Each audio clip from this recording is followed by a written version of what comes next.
Hello, everyone. This is Michael and Nakesha. Nakesha Woods with the Woods Collab. And today we'll be talking to you about leadership. So, Nakesha, why don't you kick us off? And first off, what do you want the viewers to know about us? Oh my gosh. So we've been married for 17 and a half years. And a half, right? Like we're kids and we count half years. But we do. In marriage, listen. Every minute counts. Every minute counts. So we've been married 17 and a half years, together for 19. And we have a lot of similar interests, I think, when it comes to like acting and speaking and presenting and things like that. And I also want viewers to know, we like to keep it real. Right? We like to just be authentically who we are. And we have a 15-year-old son, your namesake, MJ. We like to call him MJ because Mike and Mike, eventually you got to differentiate the two. So, we're a couple that we're coming together and we just like to share inspirational messages. So I think that's the biggest piece of what I want our viewers to know. Okay, cool. So now one of the things you mentioned we have in common is leadership. Yeah. And we know that leadership comes in title, leadership comes in function, leadership comes in multiple different ways. Yeah. So talk to us a bit about your journey when it comes to leadership. Oh my gosh. So my journey when it comes to leadership is funny because I feel like leaders are born, but at the same time, I had to go a long way before I grew into my leadership because I was such an introvert and such a quiet person growing up. And once I got comfortable owning my own skin and my own space, I was a little bossy. And so whenever there was an opportunity to plan an event or at work or get people together to do something or work on a project, I was always the one that raised my hand because I was just assertive enough at that point to drive things forward. And so for me, it was something that I grew into, but very early in my career, I realized that assertiveness was noticed by other people. Now, do you feel that you have to be assertive in order to be a leader? I think you have to definitely assert yourself in situations that you wouldn't typically do so. And I think, that we have that term expert doer or individual contributor and leader, right? And so as an individual contributor, you can be focused on your piece of the pie. But when it comes to leadership, you can't just be focused on the thing in front of you. You have to be focused on how do these two things work together? How do these people work together? What's the best product and output for the team? And so, Michael, what I love about us is that we're both currently in leadership. And every morning and every night, I feel like when we log off, we talk about leadership and lessons for the day. And so to answer the question you asked earlier, what do I want people to know about us is that we are leaders, natural born leaders for me to a certain degree. I feel like it was more of a trait that you embodied very early. But we wanted to share with people some of those leadership concepts that we talk through, just getting through our day as leaders in our organization. So yeah. I do have a question for you though. Go for it. So how did you grow into your first leadership experience? Because you became a leader in your 20s. So quite some time ago, no shade, because we're the same age. But it was probably a process for you like it is with most people. So like what led up to right before you became a leader? What were some things you started focusing on so that you could reach that? Yeah, so in life in general, there's a lot of different opportunities where you have to be a leader. So again, that comes with leadership in title, that comes with leadership in function. As a formal title, my first leadership opportunity came in about 2008, 2009. I was working for a law firm, and at that point, I felt that I knew what I was doing as far as a role is concerned that I was in. And then at that point, also wanted to grow in my career. And typically, growing in your career, it could mean picking up another skill. It could mean a number of different things. But the most common fashion is that you move into a promotion or you move into a leadership type position. So what I did there is I interviewed for a position. Now, I interviewed for a position that I didn't know anything about. I didn't know anything about this area. But what I did bring to the table was my authenticity. My ability to ask questions, my ability to pick up on things and learn things, my ability to have and foster relationships with people. So after that, I was offered that particular position. Now, the offering of that position ended up leading to the offering of a different position. But in that whole experience, that's how I moved into my first leadership position. I took my talents and abilities. I took my confidence. I took my curiosity, and I just went for it. So what happened was I prepared myself for it, and I'd also in that organization established quite a reputation that showed others that I had the ability to lead. So that's how I got into it. Did you feel like at your current position you had outgrown it? Did you feel like you had a sign that it was time to move into something new? Like outside of, let's say, a posting or interview opportunity, what internally was like that moment for you that says it's time to make that leap of faith? Yeah. So looking around, I've always been one that I get inspiration from seeing others do. You know, you look at others, you say, hey, this person is doing that thing. Now, I don't desire to do it just like that person, but I saw, wow, these people are promoted. These people are in this leadership position. And I knew that I had a gift and a talent and ability as well. I just didn't know what it looked like on the other side.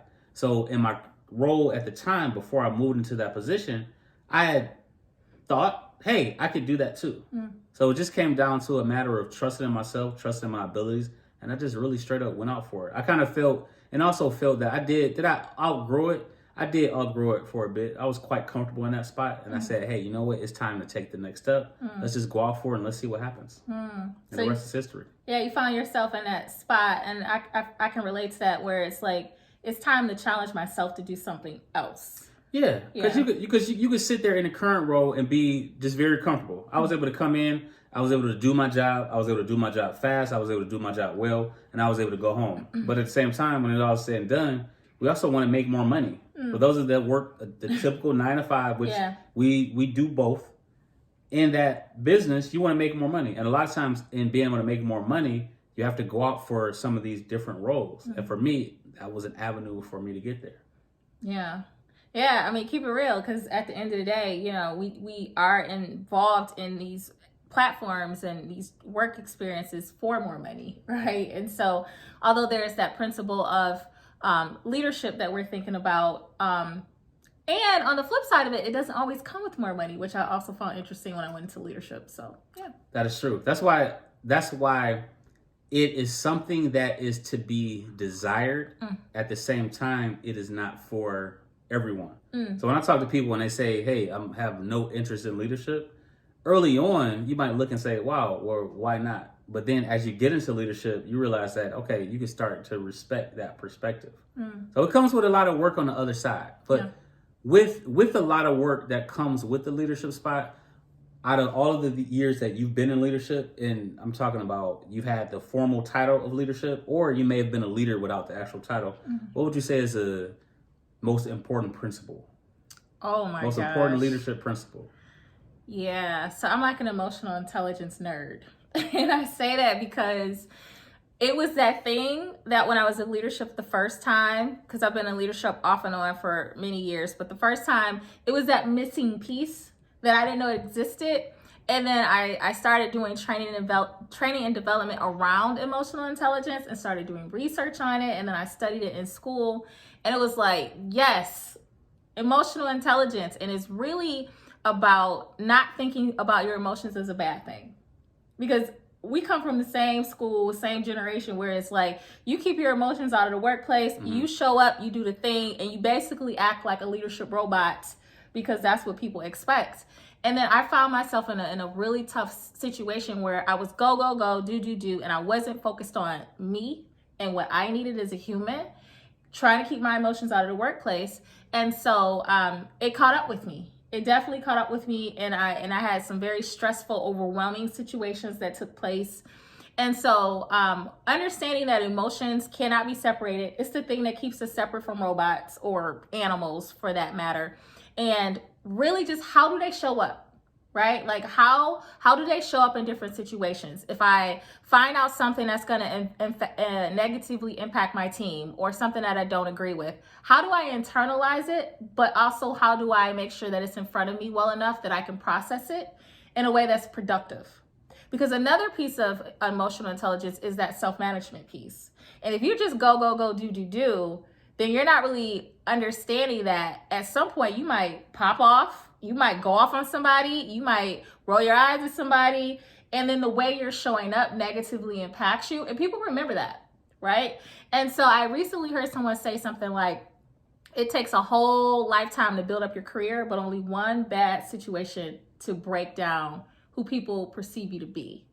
And so that is so true. It's just that one moment that you go off or you roll your eyes or you do something like that, that is, you feel like it's out of character for you, but in that moment, that's who you are.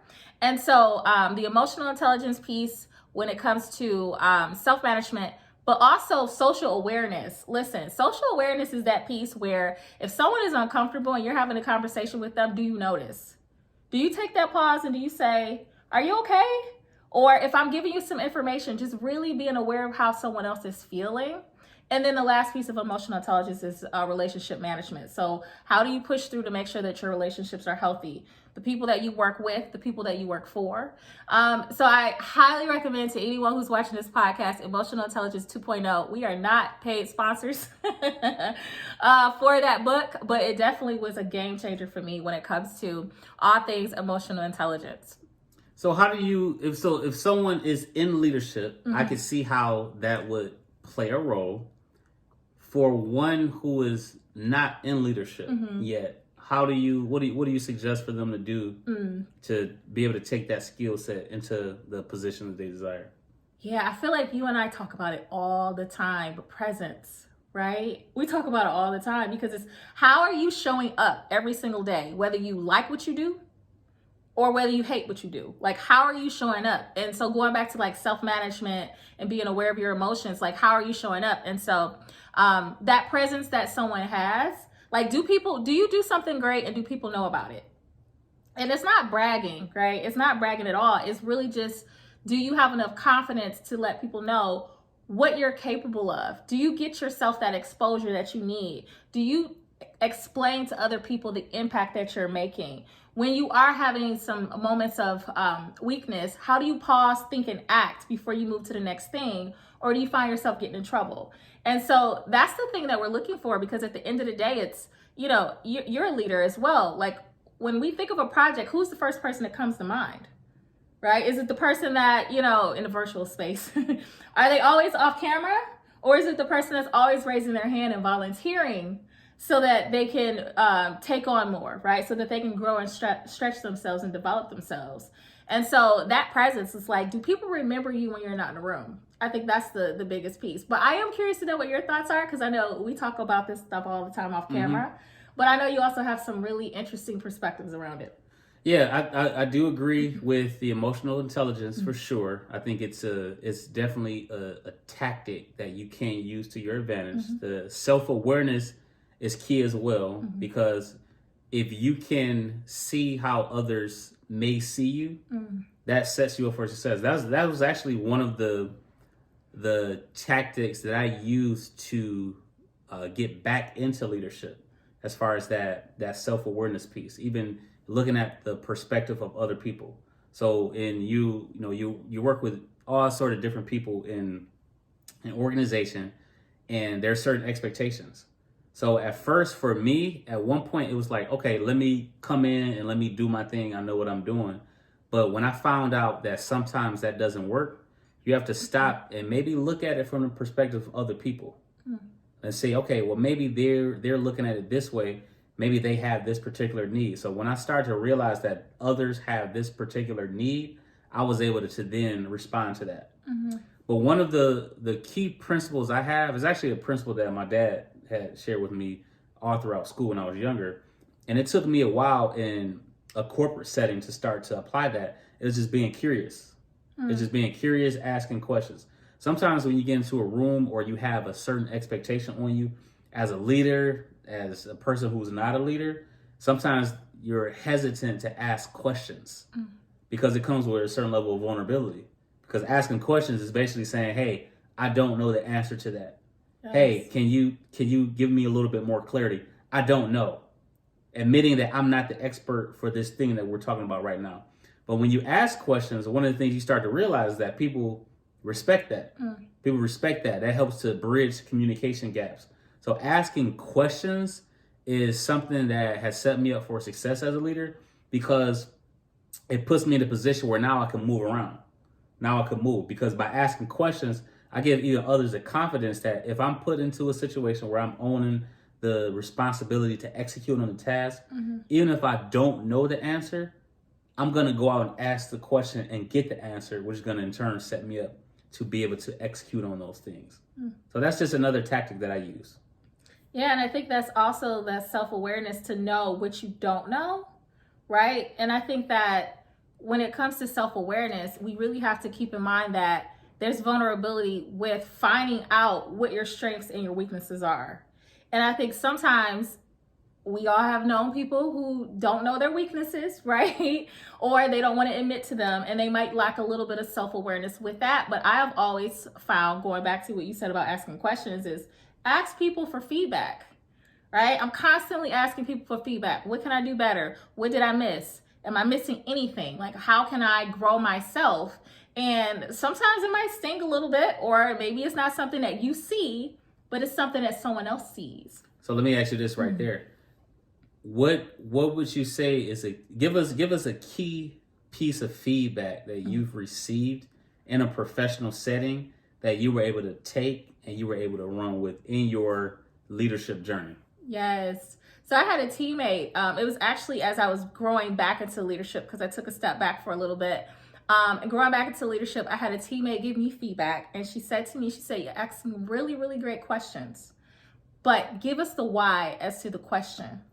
And so that was a big moment for me, because I'll just say, well, why are we doing this? And why is this the case? And why is this the way that we have to do something? And in my mind, I have completely figured out why I'm asking this question, but I'm not communicating that. And so people would think that I'm pushing back, or they would think that I'm disagreeing or challenging. And that was not my intent. I know why I'm asking the question. And so I had to get really better at articulating, why am I asking this question? How does this help me? What is my intent around this question? Why do I think that if we answer this question, it can move things forward, instead of just questioning people when they're super excited about what they're sharing, right? Because nobody wants to be questioned when they're excited about an idea or a situation. And so that was some really good aha moment. I like to call that out. Of course, stealing that from Oprah, but that was a great aha moment for me. Got it. Mine, I would say, is a few years ago, and this is after I already had leadership experience, but the environment changed. I was working with different people, and I had a different role, and the expectations were different. The best piece of feedback that I received was simply that I wasn't meeting the expectations at the time. It was very clear, it was direct, and at that moment, it was exactly what I needed, because I also took that as a wake-up call. Now, getting up to that point, I believe there was a communication bridge before where that conversation could have been delivered earlier. But when I got that direct feedback that the expectations are not being met, I had a decision to make. I was either going to continue down that path or I was going to make a change. So with feedback, we know that there's different types. So some people may need feedback or that insight delivered in a different way. For me, it was like, hey, just give me the real, give me the direct, and I can then make the decision as to what I want to do with it. So it's a lot of different things. You know, we talked about emotional intelligence, being self-aware, asking questions, asking yourself the why behind that question, asking for feedback, and all those sort of things. Those are different, just a few pieces that we can take in order to become leaders or to become better leaders. So let me ask you this. So go back to before you went into leadership, right? So the very first time, officially by title. What is some advice you would give yourself, knowing what you know now? So this is a quote that I thought of not too long ago. It's be your authentic self and check your authentic self. I'm a fan of being who you are. I'm not a fan of you trying to mirror or try to be like anybody, or you trying to kiss somebody's behind, anything along those lines. I'm a fan of being your authentic self, who you are, who you've become, who you're going to become, things you're going to do to sharpen in order to be better. And also I say, check your authentic self, because sometimes the way we are is conflicting. Sometimes we see things from our perspective, and we only see things from our perspective. We're going to miss out on another perspective. So that's where it's an opportunity where maybe we need to check our authentic self. We might be going down. We maybe say, okay, hey, you know what? I did all this thing. I put in all this work to become a leader, and look at the success I've had so far. But there could be a piece of that journey where we're going to run against a roadblock. And if I keep doing things that way, I'm not going to get over that mountain. So now I need to check my authentic self, and maybe I need to do something different. So I'll say, be your authentic self, and also check your authentic self. What about you? What do you think? Oh my gosh, so many things. But I think I used to say this, and I still feel this way. The first rule of leadership is know how to talk to people. It's that simple, right? And so everybody has their different need in that given moment when they don't understand a system, a process, a project, or whether they have some personal issues, right? Some health issues, or they have a thing that is bothering them on the personal tip, right? And so if you are a leader, you need to know how to have a conversation with someone else in the way that they need that conversation to have, and provide to them what needs to be provided in that moment. And, everything else aside, I mean, you're leading people, and no one's going to follow you if you have your own agenda, if you don't know how to talk to them. That's true. No, that's very true. Know how to talk to people is true. Yes. Especially when, it's not even just adults. You could be a teacher. You could be a teacher that teaches 5-year-olds, middle schoolers, high schoolers, college students, professional adults. You got to watch and be intentional with how you talk to people. Because sometimes you say something the wrong way, it's not going to work in your favor. Yeah. Yep. Yeah. So those are some good tips. So this was just a first piece. We gave a lot of leadership tips and tricks, different things to keep in mind. Yes. So what else can we expect from the Woods Collab podcast? Oh my gosh. So, we have these conversations all day, right? And so we're just going to help. All day. So we're going to continue to help the folks who are watching our podcast to understand some more of those leadership principles. Some of you may know, if you do know us already from other avenues, I recently received my master's in leadership, and Michael is finishing up his master's of leadership degree currently. And so it's not just something that we've studied and something that we do every single day in our roles, but it's something we want to share. So we're going to be doing a lot more of the leadership conversation when it comes to you, where you are currently, whether it's leading yourself, whether it's you wanting to become a leader, or whether you've been a leader for a while and you just want to sharpen some skills, or if you're a senior leader, whatever that looks like. And so we're here, and we're going to be bringing some of that, and not just leadership stuff, but personal development too, right? Yep. Leadership, personal development, ultimately different different topics and subjects to help us all to get better, accomplish all those things that we want to accomplish. And if it's something you want to hear from us and you want us to talk more about, please put it in the comment section. We'd love to hear from you, what you want to hear from the Woods Collab. That'd be great. You can comment or ask questions if there's something specific you want us to talk through when it comes to your own leadership journey. And the last thing we can ask is for them to like and subscribe, right? Yep. Like, subscribe, check us out here. Check us out on our website, thewoodscollab.com. Check us out also on Instagram at The Woods Collab, and just collab with us. All right, that's our time. Thank you so much for joining us today, and be on the lookout for more content regarding your personal and professional journey. I'm Mike Woods. Nakesha Woods. This is The Woods Collab.